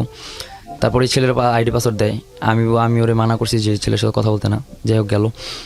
তো ভাই ওই আন্টির বাসার মাল সামানা শিফট করার কিছু টাকা পাই। টাকা আমার হাতে টাকা নেই তখন, চাকরি নেই, পুরো বেকার। ফার্স্ট বার্থডে তোর তো কিছু করতে হবে, কোনোভাবে ম্যানেজ করার পর অনেক কিছু মানে হেল্প করে। তো ওই ছেলেটার সাথে কথা বলতে না করি ভাই, আমি যদি বলতাম যে আজকে একটু দেখা করো বা এরকম কথা বলতো যে আমি পারবো না, আমি গার্ডে থাকি। ও তারপর কথা বলে, ওই ছেলের সাথে কথা বলা বাদ দেয় নাই, না মানা করার পরে গেল, এরকম চললো, মিথ্যা কথা বললো। আমার সময় না দিয়ে ওই ছেলের সময় দিত, আস্তে আস্তে মানে চেঞ্জ হইতে থাকে ও। তারপরে এই কিছুদিন আগে যে গ্রামে যে মেম্বার চেয়ারম্যানের ভোট হইলো, যে ওর গ্রামে যায়। তো ওর গ্রামে যাওয়ার আগে বারবার বলে দিছি যে একটু সাবধানে সাবধানে চলাফেরা করো। ও কি করছে, ওর গ্রামে গেছে, মানে সম্পর্কে লাগে হচ্ছে আপনার ভাতিজা লাগে। তো ওর ভাতিজা মনে করেন যে ওর সাথে উল্টাপাল্টা একটা কাজ করে ওর সাথে। আপনি জানেন কিভাবে? ও আমার বলে নাই, মানে ওরা আমি জিজ্ঞেস করছি, মানে একটা মানুষের সাথে 3-4 বছর ধরে কথা বলতেছি ভাইয়া, ও গ্রাম থেকে আসার পর হঠাৎ ও চেঞ্জ। আমি ওরা বারবার জিজ্ঞেস করছি কিছু বলে না। পরে যখন ওর আত্মীয় স্বজনের দিয়ে খবর নেওয়া হয়েছে যে কি হয়েছে আসলে ব্যাপারটা, বলছে যে এরকম অবস্থা হয়েছে, ওর বাবা ওদের মানে রাইখা দেয় ঢাকা চলে আসছে ওর বাবার কাজে। তো তখন ওই দিন রাত্রেবেলা ওর সাথে এটা ঘটে, এটা নিয়ে ও খুব আপসেট। তো এটা ঘটছে, তো এটা আমার বলে নাই। আমি এতবার করে জিজ্ঞেস করতেছি, আমার বলে নাই। আমি ওরা সবসময় বলছি যে তোমার যদি কোনো প্রবলেম হয় বা তুমি কোনো কিছু লুকাবা না আমার কাছে, সরাসরি বলবা। যেমন আমি তোমার কাছে কিছু লুকাই না, তুমি আমার কাছে কিছু লুকাবা না, সরাসরি বলবা। ও বলে নাই। তারপর ওই দিন ওর গায়ে আমি হাত তুলি, থাপ্পড় দেয় একটা, যে আমার কাছে কেন লুকাইলা। ও ঢাকায় আনার পর থাপ্পড় দিই। তো ফার্স্ট ওই দিন থাপ্পড় দিই, থাপ্পড় দেওয়ার পর গেল। এরপর থেকে শুরু হইতে থাকলো ওর বান্ধবীদের ওর এক একটা বান্ধবী মনে করেন 3-4টা ছেলের সাথে রিলেশন করতো, মানে একটা রাখে, একটার সাথে রেখে আর একটার সাথে কথা করতো। তো এরকম করতে করতে এখন ওর বান্ধবীগুলোর বুদ্ধি দিত, মানে মেসেঞ্জারে চ্যাট করতো। ওরা তো জানতো না যে ওর আইডি পাসওয়ার্ড আমার কাছে। তো বলতো যে দোস্ত এই জয় তো অনেক প্যারা দেয়, একটা দে, ভালো লাগে না, বাদ দে, ওরে বাদ দিয়া ফ্ল্যাট কর ছেলেদের সাথে ফ্ল্যাট কর, ও তো সবসময় প্যারা দেয়। তো এখন ওর বেস্ট ফ্রেন্ড, ওগুলা কাছের ফ্রেন্ড, তো খুব মানে ছোট থেকে বড় হয়েছে। তো ওগুলোর কথা শুনে এখন ও এরকম শুরু করছে। একটা আইডি যদি ফেক আইডি ধরি যে এটা তোমার আইডি, হ্যাঁ ওর আইডি, ও আর একটা খুলে তো এরকম করতে করতে এখন মনে করেন যে হঠাৎ করে ও আবার গ্রামে যায়, গ্রামে যাওয়ার পরে গ্রাম থেকে আসার পরে কোনো যোগাযোগ নাই, হঠাৎ করে বলতেছে যে আমি ব্রেকআপ করতে চাই, যা হয়েছে এতদিন তোমার সাথে আমি মানে মিথ্যাই করছি, তোমার পাগলামির কারণে তোমার আমি সহ্য করছি, এখন আর তোমার করতে পারবো না, মানে তোমার আর সহ্য হয় না, আমার তোমার এক মুহূর্ত সহ্য করা সম্ভব না। মানে হঠাৎ ভাইয়া কোনো কথা নেই, বার্তা নেই, কোনো ঝামেলা ছাড়াই ও দেশে গেল, দেশ থেকে আইসে আমার সাথে এরকম ব্যবহার। এটা ভাইয়া সহ্য করতে না পেরে ওরা অনেক বুঝাইছি, মানে ওরা হাতে পায়ে পর্যন্ত ধরছে, কান্নাকাটি পর্যন্ত করছি যে দেখো এটা তো আমি তোমার অনেক স্বপ্ন দেখছি, ও আমার সব কিছু জানে ভাইয়া, আমার ফ্যামিলি সম্পর্কে সব কিছু জানে, ওরা নিয়ে একটু করে স্বপ্ন দেখা শুরু করছি যে আসলে ই করবো, একদম সাফ নিয়ে তো মেয়েটার সাথে ছিলাম। ও এই কথা বলতেছে, তখন আমি এটা নিতে পারি না, তখন আমার ফ্যামিলিতে এই যে কিছুদিন আগের কথা, তো তখন আমার মানে ফ্যামিলি আমার এখন ঠিক, আমার এখন কোনো ঝামেলা নাই, ঝামেলা বলতে ওই একটাই, এই মেয়েটাই ঝামেলা। তো এখন কি করব, আমার মানে ভাই আমার মানে কিছু বুঝতেছি না যে মানে কি করা যায়, না পাইরা মানে কষ্ট সহ্য না করতে পেরে ভাই আমি সিদ্ধান্ত নিই যে আমি মানে সুইসাইড করব। তো আমার রুম হচ্ছে দোতলা, আমরা টিনসের বাসা, তো নিচে আমার আব্বু থাকে, উপরে আমি থাকি, তো আমার রুমে সচরাচর কেউ যায় না। আচ্ছা। তো তখন আমি রাত্রেবেলা 8টা সাড়ে 8টার দিকে উঠি, আমার রুমে উঠি, রুমে যাই, রুমে যাওয়ার পরে সিলিং ফ্যান বলতে ছোটো ফ্যান আর কি, ছোটো ফ্যানের ভিতরে আপনার জালি নেট আছে না, নেট ব্যাগ, ওগুলো মনে করেন 3-4টা একসাথে পেঁচে, তো এর মধ্যে হঠাৎ করে আমার ছোটো ভাই মানে চলে আসে, আইসা মানে আমার গেটের সিটকারি ভাইয়া টিনের সিটকারি, তো ওটা লাগে না, তো আমার ভাইয়া টান দেয়, আমার ছোটো ভাই টান দেওয়ার পর খুলে যায়, তো আমার ছোটো ভাইয়া দেখে তো বলতেছে যে ভাই আপনি এগুলো কী করেন, আইসা মানে জড়া ধরছে, ভাই কী করতেছেন, মানে আমার ছোটো ভাই কতক্ষণ বুঝালো যে ভাই দেখেন আপনার লিঙ্গ পরামর্শ, আমার অনেক কিছু বুঝায়, তো হঠাৎ করে আমার জ্ঞান ফিরে, মানে আসলে আমি কী করতেছিলাম, আমি মানে কালে কী করতেছিলাম। পরে আমি একটু ঠান্ডা হই, ওরে আমি মানা করে হাতে পায়ে ধরি যে আম্মুর কাছে বলিস না, তারপরও বলছে যে ভাই দেখ ভাই বলিস না আম্মুর কাছে, আম্মু অনেক মন খারাপ করবো, কানাকাটি করবো। তো আম্মুর কাছে বলে, তো আম্মু আর কিছু বুঝতে দেয় না, ও আম্মুর সাথে কথা বলে, তো আম্মু আমার আর কি গাড়ে রাখে, এখন থেকে গাড়ে রাখা শুরু করে, গাড় দেয় প্রচুর। চাকরি নেই না, উঠতে বসতে এখন কথা শুনতে হয়, চাকরি নেস না, ওই মেয়ের পাল্লায় পড়ছোস, রাত্রে বাসায় বেশ দেরি করে, ওই মেয়ের পাল্লায় পড়ছোস, ওই মেয়ের কারণে এই করস ওই করস, মানে সব কিছু ওই মেয়েটারে জড়ায়। মানে আমার ফ্যামিলি মনে করতেছে যা হইতেছে আমার সাথে সবাই মেয়ের জন্য হইতেছে, মেয়ের কারণে প্রবলেম হইতেছে। কিন্তু আমি তো এখন এই করোনার মধ্যে আমি কোনো জায়গায় চাকরিও পাই না, চাকরির জন্য অনেক জায়গায় দৌড়াদৌড়ি করছি, আর মনে করে কি যে আমি ওই মেয়ের টাইম দিয়ে দেখে আমি চাকরির দিকে মন বসে না। কিন্তু আগে এক সময় এটা হইতো, যখন সেলসে চাকরি করতাম, ওই পুলিশ প্লাজায় সেলসে চাকরি করতাম, তখন ভাই মনে করেন যে সেকেন্ডে ফোন আমার হাতে থাকতো, মানে সেকেন্ডে হাতে এই ফোন বের করে আমি ওর মেসেজ চেক করতাম যে ও আমার আবার লাইনে না পায় আবার চলে যায় নাকি, বা ওরা আসার কোনো টাইম ঠিক থাকতো না। তো মালিক অনেক বকাবকি করতো, তারপরে চাকরি ছেড়ে দিতাম। মানে ও একটা সময় ও আমার নেশা ছিল, যখন আমি এইসব ভুল থেকে বুঝাও উঠি, তারপরে আমার বাবা মা এগুলো শুরু করে, তখন আমার ফুল সাপোর্ট করছে। কিন্তু এখন আমি এই ভুলগুলো আমি আস্তে আস্তে মানে ভুলগুলো শুধরে নিজে ঠিক হইতেছি, কিন্তু এখন আমার ফ্যামিলি আমার ভুল বুঝে। আমি এখন চাকরি নিই না, হ্যাঁ চাকরি নিবি কেমনি, মেয়ের নিয়ে ঘুরোস, মেয়ে পাল্লায় পড়ছোস, এই মেয়ে লেগা টাইম দেওয়া, এই মেয়ের টাইম দেওয়া, এই কারণে তুই করতে পারছ না, চাকরি বাকরি তোর মন বসে না, রাতের বাসায় দেরি করা যায়, ওইটাও এক কাহিনী, একই কথা বলে, একটু কোনো জায়গায় কিছু হইলেই ওই মেয়ে টানে। গেল অনেকবার বুঝাইলাম, অনেক ফ্রেন্ডলি দিয়ে বুঝাইলাম, তারপর বুঝে না। এখন আস্তে আস্তে দেখতেছি কি যে ছেলেদের প্রতি অ্যাডিক্টেড হয়ে যেতেছে, মানে এখন ও আমার আগে তো আমি থাকলে ওরা এনাফ, আমি থাকলে ওরা আর কিছু লাগতো না, এখন দেখি 7-8টা ছেলের সাথে মনে করেন যে কন্টিনিউ কথা বলে, মানে এমনভাবে কথা বলে গার্লফ্রেন্ড বয়ফ্রেন্ড।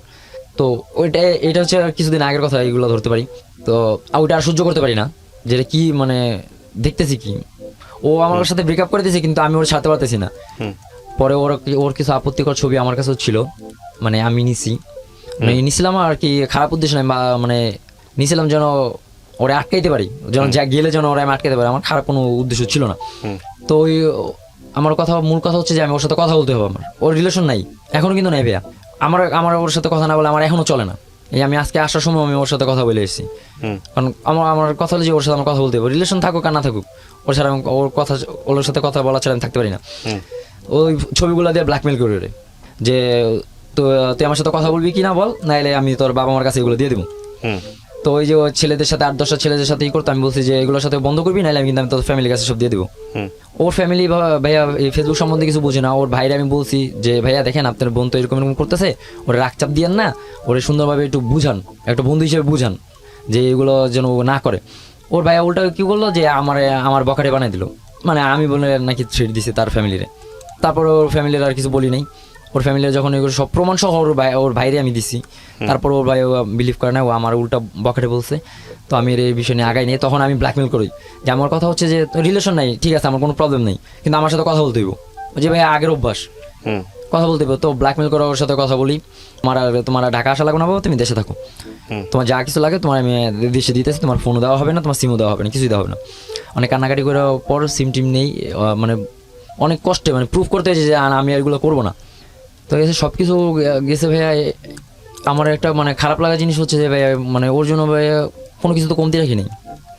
ওর ছোটো ছোটো ভালো লাগে, যেমন ওর মানে সূর্যমুখী ফুল ভালো লাগে, যেমন আমাদের ফরিদপুরে, আমার বাড়ি হচ্ছে বরিশালে, ফরিদপুরে সূর্যমুখী চাষ করে ভাইয়া, আমাদের গ্রামেও চাষ করে। তো ওগুলো দেখে আমি মামার সাথে মনে করেন যে ঝগড়া করে আমি একটা জায়গা নিয়েছি, জায়গা নিয়ে ওইখানে আমি চাষ করছি, যে ওর ভালো লাগে দেখা।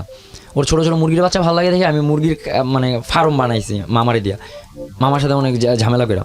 তো এরকম যে ওর কোনো ছোটোখাটো চাহিদা বা বড়ো চাহিদা ভাই আমি কোনো কিছু মানে আমার সাধ্য মতো আমি কোনো দিন করি নেই, ফালাই নেই, সব কিছু করছি। কিন্তু তারপর ভাইয়া খারাপ লাগলো আমার কিছুদিন আগে যে আমাদের 7 তালা আগুন লাগছে, তখন ও রাত্রে ওর সাথে কথা বলে আমি করছি। আর এখন তো জুন চলে, জুনের 7 তারিখেই আগুন লাগছে এটা। তো লাগার পর রাত্রে ওর সাথে কথা বলে ঘুমিয়েছি, রাত 3টার দিকে আগুন লাগছে, আমার রুম টিভি সব পুড়ে যায়, আমার বাসা ওইখানে, আমার রুম সব পুড়ে যায়। ও বলে কি যে তুই আগুনের ভিতরে পুড়ে মরলি না কেন, আমার এই কথা বলতেছে, মানে কথা বলতেছে যে তুই মরলি না কেন, মানে এমন একটা কিছু করি নেবে। তারপর বলতেছে তুই মরলি না কেন, তুই মরলে আমি বেঁচে যেতাম, তুই একটা পেইন। তো খারাপ লাগে বলতে এক পর্যায়ে এটা রিভেঞ্জের মতন মানে হয়ে যায়, যে রিলেশন নাই তো তুই শান্তিতে থাকবে, আমি শান্তিতে থাকতে পারবো না। মানে এখন এই পর্যায়ে চলতেছে যে আমি যা করছি, যেমন ওর সাথে আমার ঝগড়া হলে আমি বাবা মার সাথে আমি খারাপ ব্যবহার করতাম, বা ঘরে ভাঙচুর করতাম, সেম টু সেম বাবার মতন, বাবা যেগুলো করতো। একসময় বাবারই ঘৃণা করতাম, যে বাবা নেশা টেশা করতো, বাবা এই উল্টাপাল্টা কাজ করতো, বাবার ঘৃণা করতাম। কিন্তু পরে যে ভাইয়া আমি এইগুলো করতেছি, মানে যখন এগুলো আমি বুঝতে শুরু করি, মানে বুঝার তখন থেকে এগুলো বাদ দিই, কিন্তু তখন থেকে আমার ফ্যামিলি আমার উল্টাপাল্টা কথা বলা শুরু করে, মানে আমার এখন তখন সাপোর্টটা দেয় না, মানে বিশ্বাস করতে পারতেছে না যে আদৌ তুমি ভালো বা এরকম কিছু বা ভালো হইছো, মানে টোটালি কোনো সাপোর্ট দেয় না, উল্টারা আমার দোষারোপ করে। সিগারেট খাইতাম না, সিগারেট খাই, মানে সিগারেট যখন খাইতাম না তখন বলতো যে তুমি সিগারেট খাও, এই সেই তোমার তো এই লোক বলছো ওই লোক বলছো তুমি সিগারেট খাও এখানে ওখানে, তখন আর জিদ করে খাইতাম যে আমি খাই না, তারপর আমার কেন বললা, আমি খাই, এখন খাইতেছি, এখন কিছু করো। তারপরে এই মেয়ের কারণে ভাই একটা সময় মানে নেশার ভিতরেও জড়ায় যাই, যে বাবার সাথে যে কোনো কথা বলি না, কিন্তু এইটার ভিতরে আমি জড়াই। আচ্ছা, যে ইয়াবা যেটা বলে, আপনি ইয়াবা নেওয়া শুরু করেন? হ্যাঁ, ইয়াবা, কারণ ওর সাথে ঝগড়া হলে আমি পুরো পাগল হয়ে যেতাম, তখন আমি ঠান্ডার জন্য কিছু খুঁজতাম। তখন এই পুলিশ প্লাজা একটা ইয়া ছিল, তো ওরা আর কি বলে যে এটা দেখ, এটা টেস্ট কর। 3 মাসের মতন টেস্ট করছি, 3 মাসের মতো কন্টিনিউ করছি। পরে যেন একটা পর্যায়ে যে দেখতেছি যে না, এগুলো হবে আসলে কিছুই না, এগুলো খানিকের জন্য এই মদ বলেন বলেন যে নেশা ভাইয়া, ওই খালি খুঁজতাম যে কীভাবে ভালো থাকা যায়, মানে এগুলো ভোলা যায়। আমার মনে হয় একজনের কাছে যায় ভালো মানুষ খুব কমই পড়ছে আমার লাইফে, একজনের কাছে যাই সাজেস্ট নিতাম যে ভাইয়া আমি এই প্রবলেম থেকে বাইরে চাই, কী করতে পারি। ও বলতো যে যাও মদ খাও, মদ খেলে এগুলো ভুলে যাবা, মানে এরকম সাজেশন দিত। তা আমি ওগুলো করতাম। এক পর্যায়ে এখন ফ্যামিলিতে টাকা পয়সা দেওয়া বন্ধ হয়ে যাবে, সব কিছু মানে এখন বর্তমানে পুরো আমার লাইফটা এলোমেলো, মানে কোনো কিছুর নাই। আচ্ছা, সব এলোমেলো। আপনি মেয়েটার সঙ্গে সম্পর্ক এখনো আছে নাকি সম্পর্ক বাদ দিয়ে দিয়েছেন? না, সম্পর্ক বাদ, কিন্তু কথা বলা বাদ দিতে পারতেছি না। এখনো ব্ল্যাকমেল করে আমি এখনো ওর সাথে কথা বলতেছি। ওকে ব্ল্যাকমেল করেন? জি। ব্ল্যাকমেল করে কথা বলানোর দরকারটা কি? মানে পারতেছি না ভাই থাকতে, মানে ওর সাথে কথা না বলে ভাই আমার ভালো লাগে না। আপনি গল্পটা কেন বললেন, শুধু আমি প্রশ্নটা যদি আপনাকে করি? হ্যাঁ, গল্পটা বলার কারণ হচ্ছে যে মানে আমার ফ্রেন্ড সার্কেলের মধ্যে এরকম কয়েকজন হয়েছে এরকম, যে তারপরে হচ্ছে আপনার আমি তো ওই যে অনলাইনে স্প্যামিং করে হ্যারাসমেন্ট কেসগুলো যেগুলো আছে, ফেসবুক আইডি ফেক আইডি খুলে যে আপনার করে হ্যারাস করে বা এরকম কিছু, তো ওগুলো নিয়ে কাজ করতাম ভাইয়া। ওইখানে দেখতাম যে হ্যারাসমেন্ট হইতো বা এরকম কেস বাইরে হইতো, যে আমার কাছে আসতো যে ভাইয়া আমার গার্লফ্রেন্ড এরকম করছে, এরকম করে আরেকটা ছেলের সাথে গেছে বা এরকম কিছু, ওই ছেলেটাও আমার মতন শুরু করে দিত। তো আমি সবার উদ্দেশ্যে বলতে চাই যে আমার বয়সী যারা আছে তারা অনেকেই এরকম এই কাজগুলো করে, তারা যেন এগুলো না করে, কারণ ভাইয়া শেষ মুহূর্তে কেউই কাছে থাকে না, কিন্তু ফ্যামিলিরা কাছে থাকে। এই রিয়েলাইজেশন যেহেতু আপনার আছে, সুতরাং আমার আর কিছুই বলার নাই, এটা হচ্ছে মূল কথা। এই রিয়েলাইজেশনটা খুব জরুরি। আপনি শুধু একটা জিনিস মাথায় রাখেন যে আপনার বাবা, আপনার বাবার এখন কি অবস্থা? বাবা অসুস্থ, কিন্তু এখন ভালো হয়ে গেছে। ঠিক আছে, পরিবারের বড় সন্তান আপনি, হ্যাঁ, এবং এই বড় সন্তানরা সাধারণত এইসব কেসে যখন নষ্ট হয়ে যায় তখন এটা পরিবারের জন্য অনেক ভয়ঙ্কর রকমের, এবং আমি নষ্ট হওয়ার কথা বলবো না, সবচেয়ে বড় কথা হচ্ছে যে পরিবারের যে ক্ষতিটা হয়, নিজের যে ক্ষতিটা হয়, সেটা থেকে বের হয়ে আসা যায় না। হ্যাঁ, তো সেই জায়গাটা থেকে আমি অবশ্যই আপনাকে বলবো যে আপনি যেহেতু রিয়েলাইজ করেছেন, বের হয়ে আসার চেষ্টা করেন। লেখাপড়াটা যদি সম্ভব হয় আবার পড়াশোনা শুরু করার চেষ্টা করেন। না ভাই চিন্তা, বলেন। না আমার আছে, ইচ্ছা আছে ভাই যে আবার পড়ালেখা শুরু করব। হ্যাঁ, এবং এখানে একটা জিনিস মাথায় রাখেন যে এই যে ফিলিংসের মধ্যে এখন আছেন মেয়েটার প্রতি, এটা একসময় জীবনে থাকবে না। আপনি তো মাত্র 21-22 বছর বয়স, জি।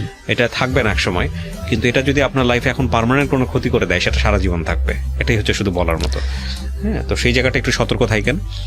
যত ইমোশনই আসুক না কেন, যত কিছুই আসুক না কেন, নিজের জীবনে যদি একটা জায়গায় দাঁড়াইতে পারেন, তাহলে এই ইমোশনের ভ্যালু থাকবে। আর যদি দাঁড়াইতে না পারেন, দেখবেন ওই মেয়ে অনেক সুন্দর একটা পরিবারে চলে গেছে, অনেক সুন্দর জায়গায় চলে গেছে, বিয়ে শাদী করছে, কিন্তু আপনার কোনো ভ্যালু নাই। ঠিক আছে, আমি প্রিয় দর্শক এবং শ্রোতা আপনাদেরকে ধন্যবাদ জানাই যারা তখন আমাদেরকে শুনলেন, এবং একই সাথে ওকেও ধন্যবাদ জানাই যে 20-21 বছরে ওর রিয়ালাইজেশন হয়েছে, যখন চুপ করেছিল ওর চোখ থেকে পানি পড়ছে। এটা আমাদের জীবনে আসবেই, এটা খুবই ইউনিভার্সাল। চলে আসে প্রেম ভালোবাসা, চলে আসে, কিন্তু প্রেম ভালোবাসা যদি ক্ষতি করে মানুষের জীবনে, যদি ক্ষতিকর জায়গাতে নিয়ে যায়, এই পাওয়া না পাওয়ার বেদনার জায়গাটা থেকে, এর চাইতে কষ্টের কিছু হতে পারে না। এবং বিশেষ করে অল্প বয়সটা এখানে মারাত্মক রকমভাবে ভিকটিম হয়। সবাই আমরা যেন সতর্ক থাকি, কারণ জীবন অমূল্য। যেই উপাদান বা যা কিছু